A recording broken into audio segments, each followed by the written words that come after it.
اعوذ باللہ من الشیطان الرجیم، بسم اللہ الرحمن الرحیم۔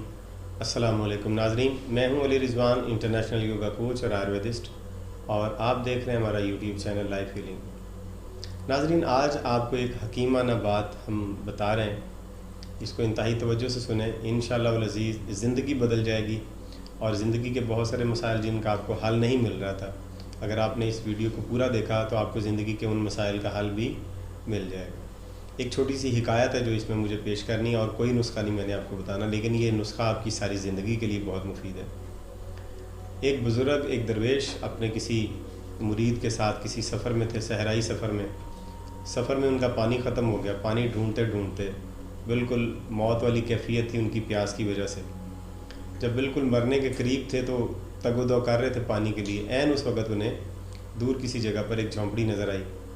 وہ اس جھونپڑی کی طرف بھاگے۔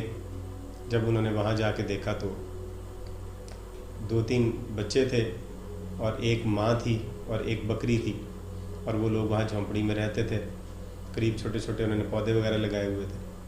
وہ بزرگ اور وہ ان کا مرید بہت حیران ہوئے کہ آخر کیا وجہ ہے کہ یہ لوگ یہاں پر رہتے ہیں صحرا میں، جہاں پر پانی بھی نہیں ہے، کوئی اور آبادی بھی نہیں ہے۔ انہوں نے اس عورت سے پوچھا، عورت نے ان کو پانی وغیرہ دیا اور ان کی جان بچائی۔ عورت سے انہوں نے پوچھا کہ تم یہاں صحرا میں ان بچوں کے ساتھ کیا کر رہی ہو؟ تو اس عورت نے بتایا کہ میں اور میرا شوہر یہاں پر سفر پہ نکلے تھے، میرا شوہر یہاں فوت ہو گیا تو اس کی قبر یہاں بنی، تو میں نے پھر اپنے بچوں کے ساتھ یہیں پر اس شوہر کے ساتھ رہنا، اس کی قبر کے پاس ہی رہ لیا کہ جب یہ بچے بڑے ہوں گے تو پوچھیں گے ہمارا باپ کدھر ہے، تو میں کیا بتاؤں گی، تو اب میں انہیں بتا سکتی ہوں کہ یہ اس کی قبر ہے۔ خیر، رات ہوئی، وہ بھی وہاں پر ایک طرف سو گئے باہر صحرا میں۔ اب جو مرید تھا وہ بزرگ سے کہنے لگا کہ یہ اس عورت نے ہماری جان بچائی ہے، تو اسے اس قسم پرسی کی حالت سے ہمیں نکالنا چاہیے، باہر لے کے جانا چاہیے، اسے شہر لے جانا چاہیے، آپ اسے کہیں کچھ کریں اس کے لیے۔ وہ بزرگ کہنے لگے کہ دیکھیں وہ اپنے شوہر کی محبت کی وجہ سے یہاں پر رہ رہی ہے، تو یہاں سے نہیں جائے گی۔ مرید نے بڑا اصرار کیا کہ مجھے بڑا دکھ ہو رہا ہے اس کی اس حالت کو دیکھ کے، نہ ان کے پاس کھانے کے لیے نہ کچھ پینے کے لیے، بڑی غربت کی حالت ہے، اور یہ ایک بکری ہے، اسی کا دودھ پی کے گزارا کرتے ہیں، تو آپ ان کو یہاں سے جانے کے لیے کہیں کچھ کریں۔ بزرگ نے کہا کہ میں اور تو کچھ نہیں کر سکتا، بس یہ میں کر سکتا ہوں کہ جاؤ اور اس کی بکری ذبح کراؤ۔ تو مرید بڑا حیران ہوا، اس نے کہا کہ مرشد اسی بکری کے سہارے پہ تو وہ زندہ ہے، تو اگر یہ بکری ذبح کر دیں گے تو وہ تو مر جائیں گے، تو آپ ان کو یہاں سے لے کے جانے کی کوئی تدبیر کریں۔ بزرگ نے کہا کہ میں کہہ رہا ہوں کہ بکری جا کے ذبح کر دو۔ مرید نے خیر اطاعت کی اور جا کے وہ بکری ذبح کر رہے۔ بکری ذبح کرنے کے بعد وہ آئے اور بزرگ اور وہ مرید وہاں سے چلے گئے، فوری طور پہ چلے گئے کہ اب اگر صبح انہیں پتہ چلا تو یہ پھر ہمیں لڑیں گے، ہمارے ماریں گے کہ آپ نے ہماری بکری کی ذبح کی ہے۔ خیر، چند سال کے بعد وہ بزرگ اور ان کا جو مرید تھا وہ دوبارہ اس شہر میں آئے، قریبی شہر میں۔ وہاں آ کے انہوں نے دیکھا ایک بڑا محل کی طرح کا ایک گھر بنا ہوا تھا، وہاں پر کھانا جاری تھا، مسکینوں اور غریبوں کے لیے، عوام الناس کے لیے لنگر جاری تھا، سب لوگ کھانا کھا رہے تھے۔ تو بزرگ نے مرید سے کہا کہ ہم بھی ادھر کھانا کھاتے ہیں۔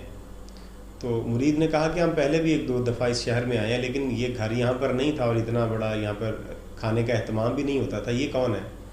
انہوں نے خیر لوگوں سے پوچھا کون ہے یہ جن کے گھر میں یہ تو عام اتنا بڑا گھر کس کا، اور کھانا کیسے جاری ہے یہاں پر؟ تو لوگوں نے بتایا کہ یہ ایک عورت تھی، اس کا بچے تھے، اس کا شوہر مر گیا تھا، تو وہ صحرا میں رہتی تھی، ایک بکری تھی ان کے پاس۔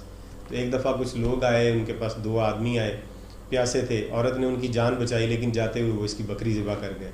پھر وہ بکری ایک سہارا تھی ان کے پاس، اس کا دودھ پی کے وہ زندہ رہتے تھے۔ جب وہ سہارا بھی ختم ہو گیا تو وہ عورت اپنے بچوں کو لے کے شہر میں آ گئی، اور یہاں آ کے پھر ان بچوں نے، عورت نے خوب محنت کی اور پیسے کمائے، اور آج انہوں نے تجارت کر کر کے اپنا بہترین گھر بنایا، یہاں پر ان کے گھر میں ہی طعام اور لنگر جاری ہے۔ مرید بڑا حیران ہوا، اور اس نے آ کے اس بزرگ سے کہا کہ بزرگ، مرشد یہ وہی عورت ہے جس کی ہم نے بکری ذبح کر دی تھی، تو یہ آخر کیا ماجرا ہے؟ اس کو تو مر جانا چاہیے تھا، ہم نے اس کی بکری ذبح کر دی تھی۔ تو جو بزرگ تھے، جو درویش تھے، انہوں نے بتایا کہ یہ عورت وہاں پر صحرا میں اس بکری کے سہارے پر ہی زندہ تھی۔ اس بکری نے اصل میں ان کو وہاں پر صحرا میں باندھ کے رکھا ہوا تھا، کیونکہ اس کا تھوڑا بہت دودھ پی لیتے تھے اور گزارا ہو جاتا تھا، لہذا اس بکری کی وجہ سے یہ صحرا میں رہتے تھے۔ ہم نے جب ان کی بکری ذبح کی تو یہ اس گاؤں، اس صحرا کو چھوڑ کے مجبوراً ان کے زندہ رہنے کے لیے، اور کوئی وہاں وسائل نہیں تھے، تو پھر یہ شہر آ گئے اس بکری کے ذبح ہونے کی وجہ سے۔ یہاں آ کے انہوں نے پھر خوب محنت کی ہے، اور محنت کر کے انہوں نے تجارت کر کے اچھا مال کمایا اور اپنا گھر بھی بنایا اور ان کا لنگر جاری ہے۔ تو اس حکایت سے ایک بات واضح ہوتی ہے کہ جس طرح سے اس عورت کی مجبوری کی وجہ اور وہ صحرا میں پریشانی اور مصیبتوں میں رہنے کی وجہ وہ بکری تھی، اور اس بکری کو چھوڑتے ہی وہ سہولت میں جب آئی تو اس نے پھر خوب محنت کی اور بڑی ترقی اور کامیابی حاصل کی۔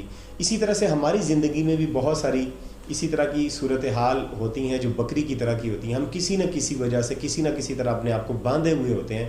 ہم سمجھ رہے ہوتے ہیں کہ یہ اگر چیز نہ ہوئی تو ہم مر جائیں گے، اگر یہ ایسا نہ ہوا ہمارے ساتھ، یا اگر اس چیز کو ہم نے چھوڑ دیا، اس چیز کو چھوڑ دیا تو نقصان ہوگا۔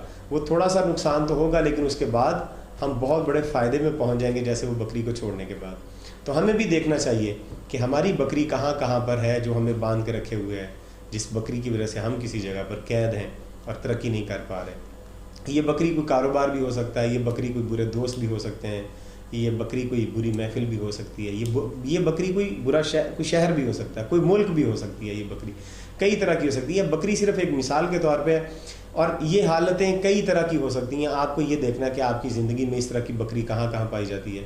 جہاں جہاں یہ بکری پائی جاتی ہے اسے ذبح کر دیں فوری طور پہ، نقصان کو ڈرے بغیر۔ جس مجبوری کی وجہ سے آپ کسی جگہ پر بندھے ہوئے ہیں اور وہ آپ کو لگ رہا ہے کہ یہ نہ ہوئی تو میں ختم ہو جاؤں گا، اسی کو ذبح کرنے سے آپ کو ترقی ملے گی، کیونکہ آپ کی ترقی اسی کی وجہ سے رکی ہوئی ہے۔ لہٰذا آپ بکریوں پر نظر رکھیں۔